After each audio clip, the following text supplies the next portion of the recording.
Hello friends, we are going to discuss certain topics in AA 3303 fluid mechanics and pumps. Okay, so this today we are going to discuss certain topics in course outcome 1. So this is actually regarding the fluid properties. So actually you know very well this is a very important subject because irrigation systems will be, while we are going on study about irrigation systems, we will have to know the properties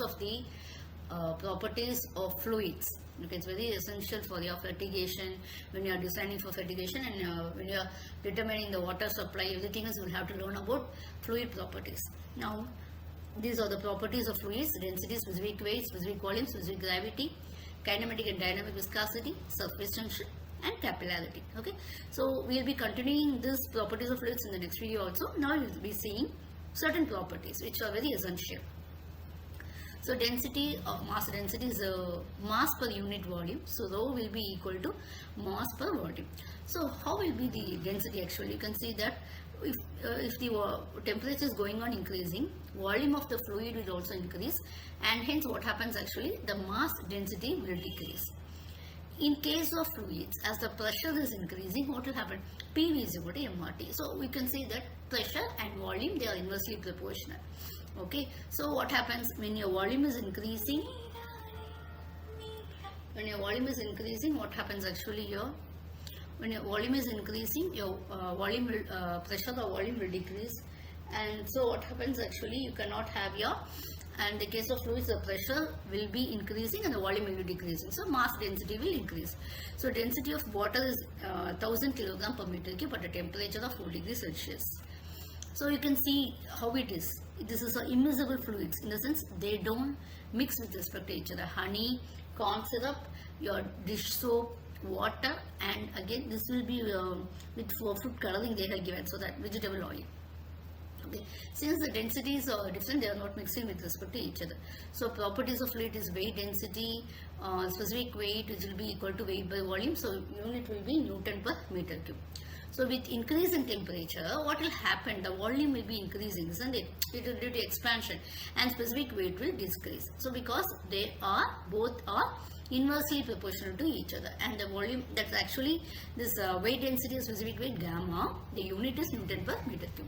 So you just think it, what will happen with increase in pressure? Volume will decrease, isn't it? They are mutually inversely proportional, and the specific weight will increase. So relative density is equal to gamma is equal to weight per volume, so mass into G by volume.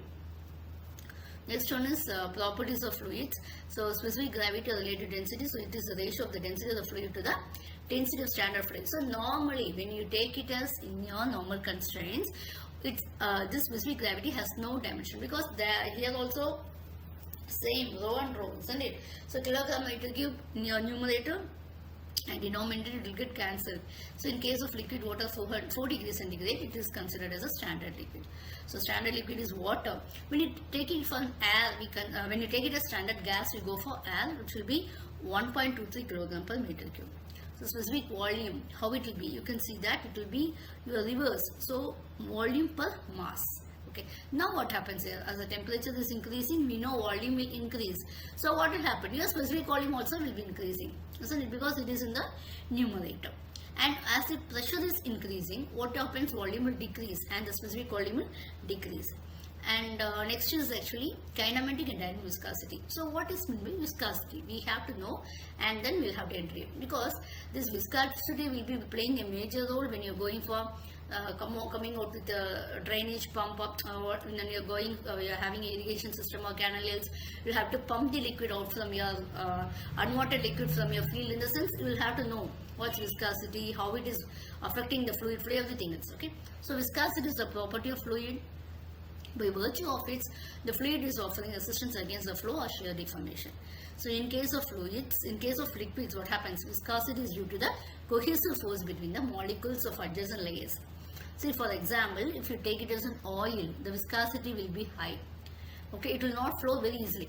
And again, what happens actually, this will be this when the temperature is decreasing, what happens? You can see that in cold temperature, no, how will be the coconut oil? It will be very, it will like becomes like a semi-solid, isn't it? So you can't pour it easily. So that is due to the high cohesive force. In case of gases, what happens actually, the molecular activity between adjacent layers is due to the cause of viscosity. Okay. So what is Newton's? We'll be discussing the Newton's law of viscosity. In that we are considering two layers of liquid. Okay, one is this one. It will be moving between two plates. One will be a moving plate and one will be a fixed plate. Okay, so what will be this? It will be an A is the contact area and F will be the force required to move the plate with velocity u. Now, according to nuclear shear stress, according to this law, what is this? Shear stress is directly proportional to the shear strain. Now you can see this the velocity distribution in the diagram. Tau is directly proportional to du by dy. So tau is equal to nu into du by dy. So nu is called as constant of proportionality or the coefficient of dynamic viscosity. Okay. So du by dy will be representing the shear strain or rate of shear deformation or velocity gradient. Okay. So the unit of dynamic viscosity is Newton second per meter square.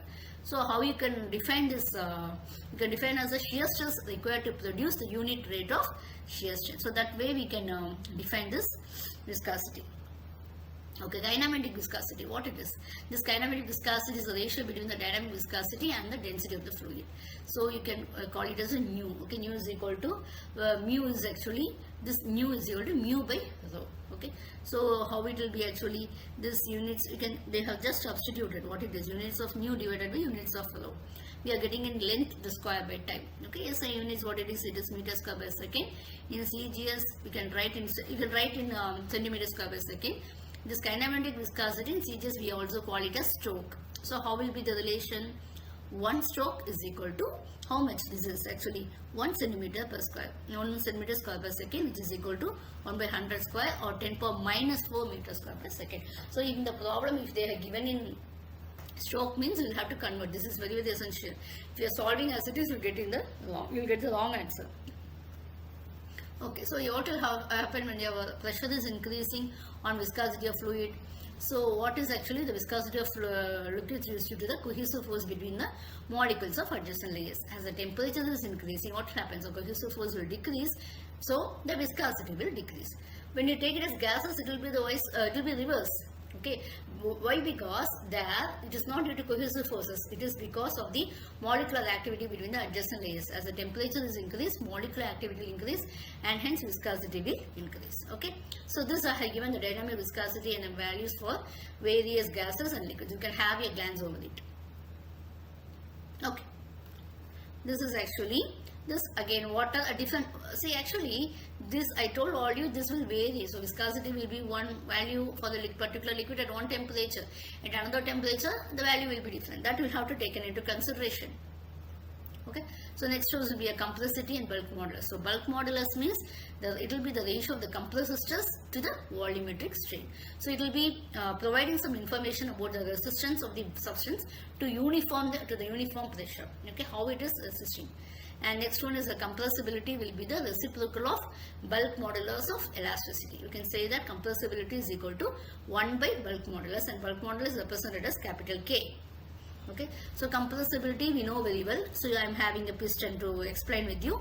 I am having a cylinder with a piston. Okay, so what happens here? V is the volume. So what happens? Your pressure you are increasing as you are compressing. What happens? Your pressure is increasing from P to D, P plus dP. The volume is decreasing from V to V minus dV. Okay, so that is the increase in pressure is dP, decrease in volume is dV. So volumetric strain minus, because what happens? Your volume is decreasing. Okay, so bulk modulus is increase of pressure by volumetric strain. So what happens? Minus dP by V dV into V, that is compressibility is equal to 1 by K.